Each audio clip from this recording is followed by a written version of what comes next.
Alright guys, so I am going to be doing a tutorial today on how to do a time lapse of the moon rising.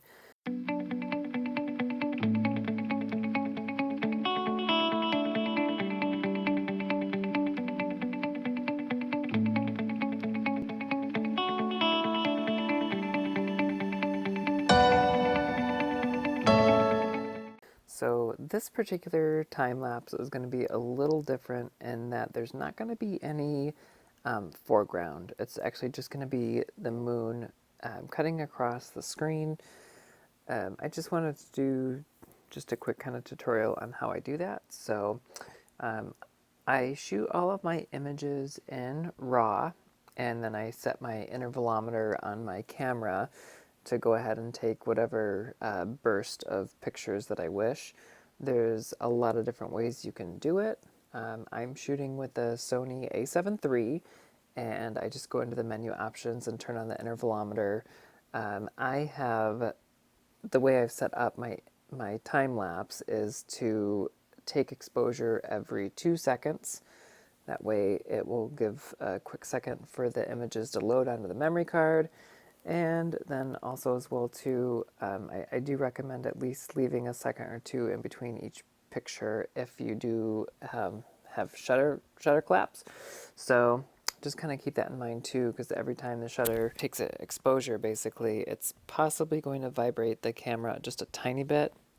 My camera is a mirrorless one, so that's great. I don't really have to worry about that necessarily, especially on my time lapses. So that's really cool. But let's go ahead. I've already uploaded all of my pictures into Lightroom. So as you can see, I have a lot of dark frames here. And the reason why I did that is if we scroll down a little further, you can see the moon kind of rise from the corner. And I wanted to make sure to kind of get some of the images, start taking pictures before the moon actually gets up. I took about 300 exposures, so if we're doing 30 frames per second, I'm going to take 300 pictures total, so that means I'm only going to get about 10 seconds worth of footage, so I did need to also buy a little bit of time too. The moon cuts across the screen pretty quick, as you can see from these images here. So um, I am zoomed in also to 600 millimeters using my Sony 200 to 600, so it cuts across the screen really fast. So I just kind of did the best I could with that. So I'm going to go ahead and select all of my images. Again, I've got just about 300 images. We'll just go ahead and import those all into Lightroom, and I'll be right back once those all upload.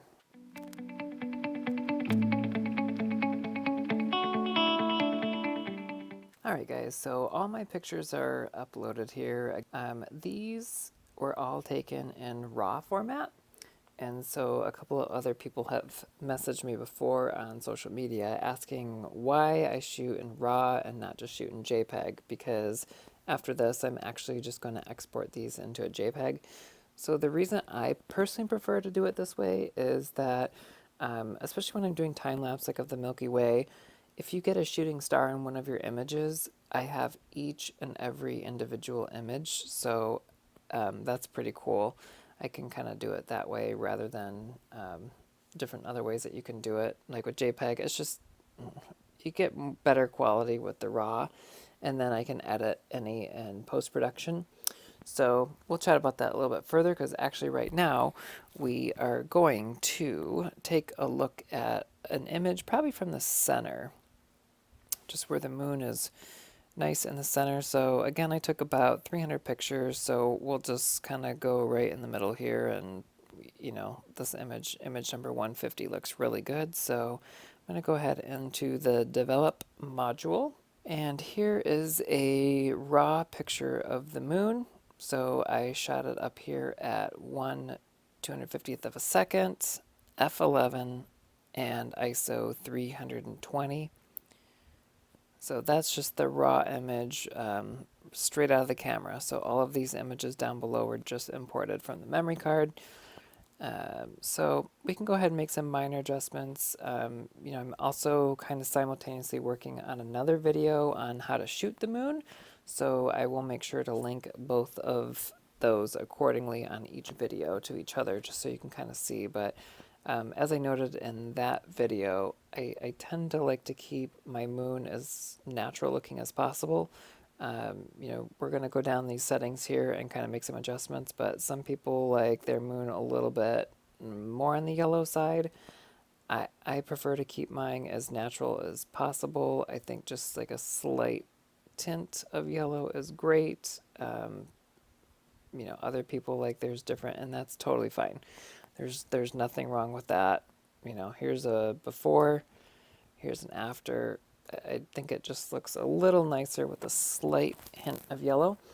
Um, I'm fairly new to Lightroom, Photoshop, and just in photography, just in general. So if you have any tips for me or maybe for other people that are watching this, please feel free to leave a comment below. But I'm going to kind of cruise through the rest of these now and just make my edits accordingly.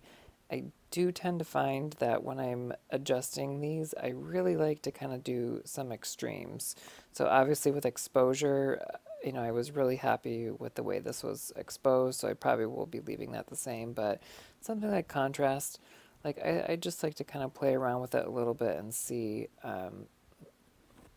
I do like to make subtle adjustments. I don't recommend, if you go too far one way or the other, it kind of becomes a little unnatural, and so I just find that little subtle adjustments are really great, and you don't want to blow out the image. Like just that subtle adjustment totally changed the image. So I'm really happy with that particular appearance. So yeah, I'll just kind of cruise through these and I'll be right back.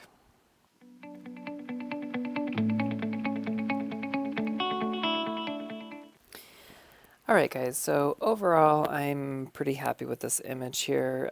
Here is the raw image. Here is my edited version. So just as a friendly reminder to a lot of people that may be new to this, watching this, maybe not as familiar with the post-processing, all of these details that I've edited are actually already in the image. I've just enhanced them.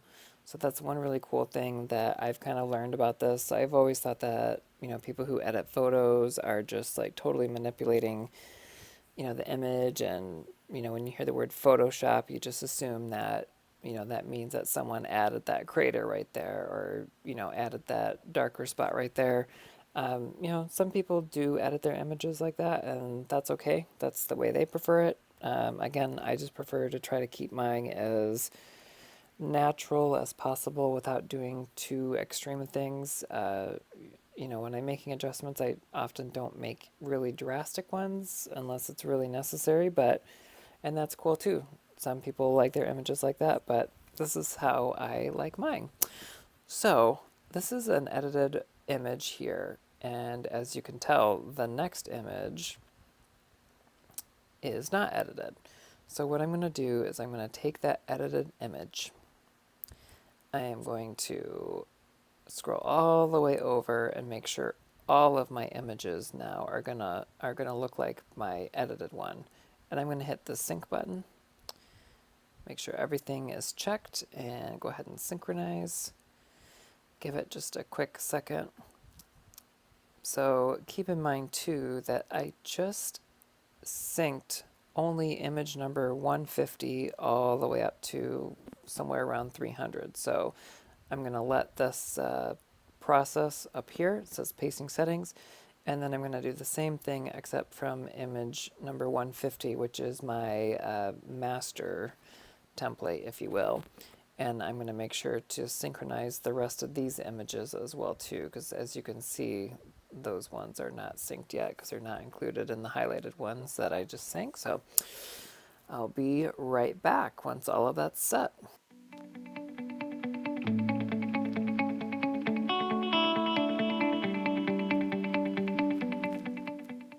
Alright guys, so I just went ahead and sank all of the pictures there. So they're now all in sync there, we're all happy, we're all good.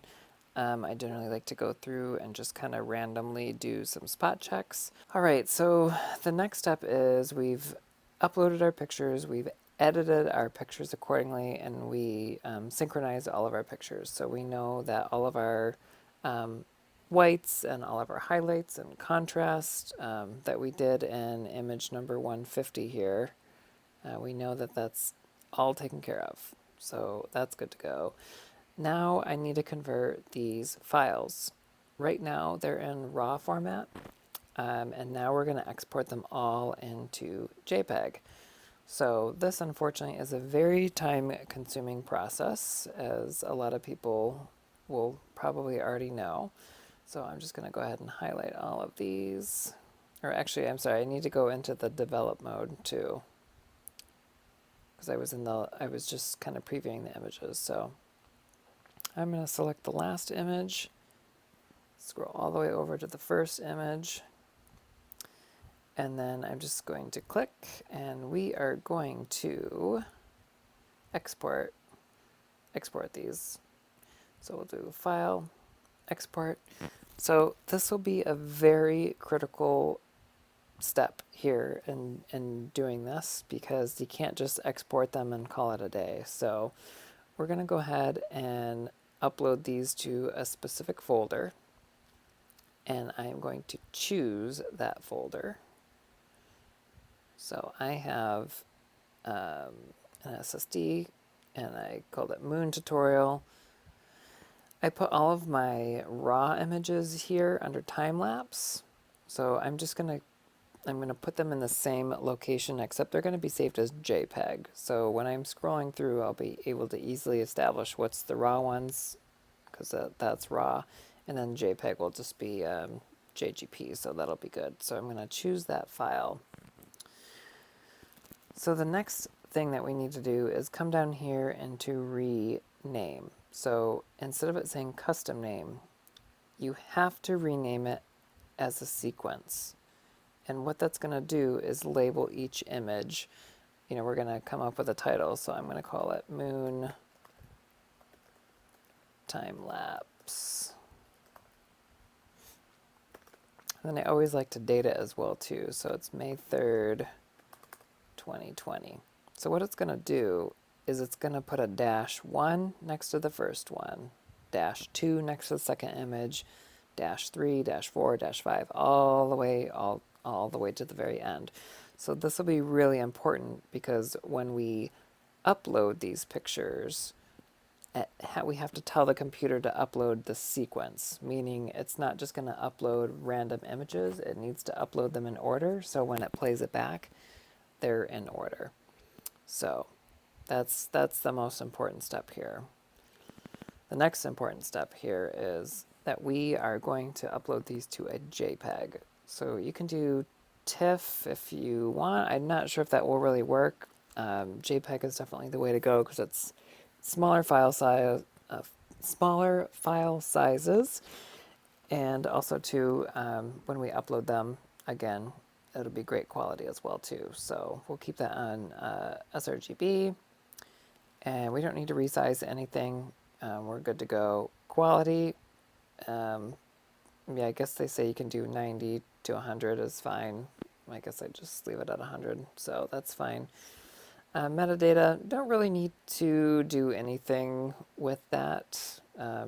If we were using other programs that required or use that information, that would be fine, but we just kind of need just basic stuff here, nothing too crazy. So I'm going to go ahead and export these. Again, this is going to take a bit of time here, so I will be back in a flash.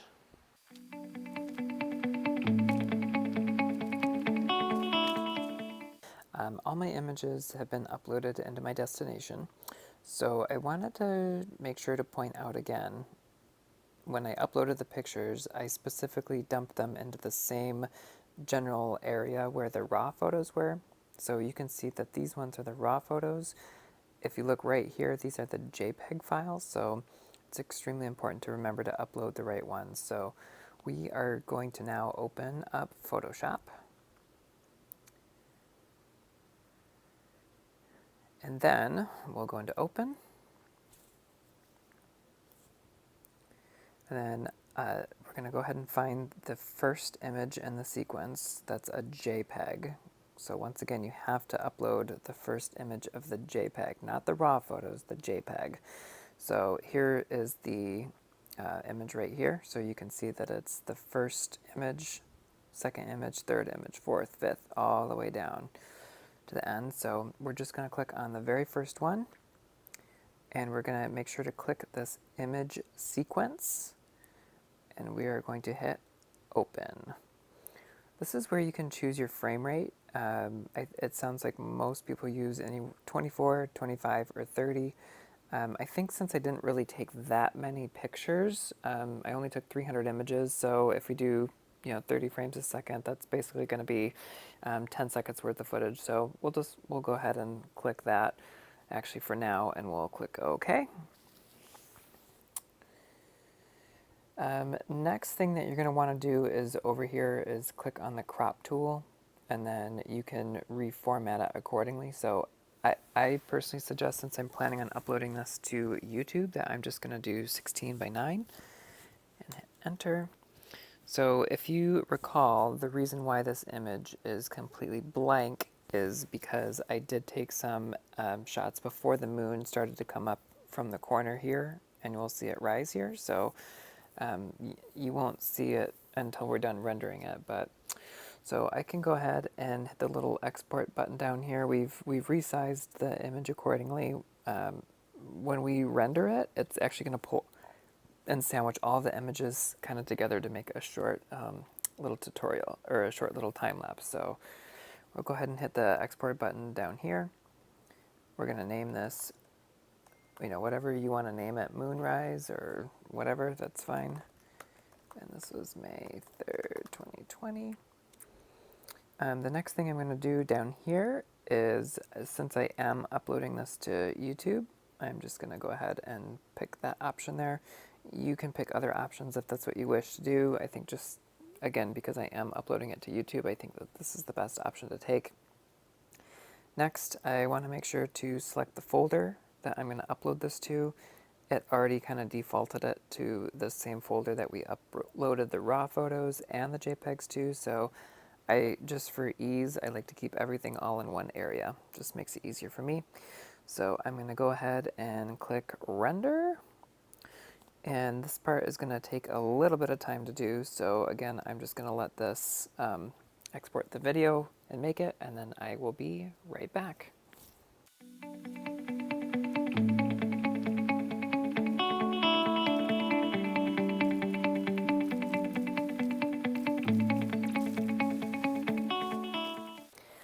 Alright guys, so our video looks like it's finished uploading, so we're going to go ahead and take a quick look here.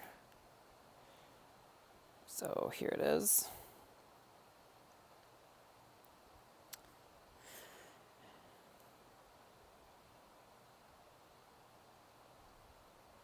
That's pretty cool. So you can see in the video we were talking about, it was a little bit windy. So you can kind of see right down here, it looks like the images did shake a little bit, but overall not really too bad. I'm definitely still really happy with it, so we'll go ahead and we'll be posting that for sure. Alright guys, well that concludes this tutorial. If you guys have any other questions or maybe any other tips or recommendations for me for future uploading, that would be awesome. Make sure to leave a comment down below. And if you like this video, please make sure to leave a comment or maybe even subscribe to our channel. We're hoping to offer more astrophotography tutorials and other things here in the near future, so stay tuned for that. Aloha.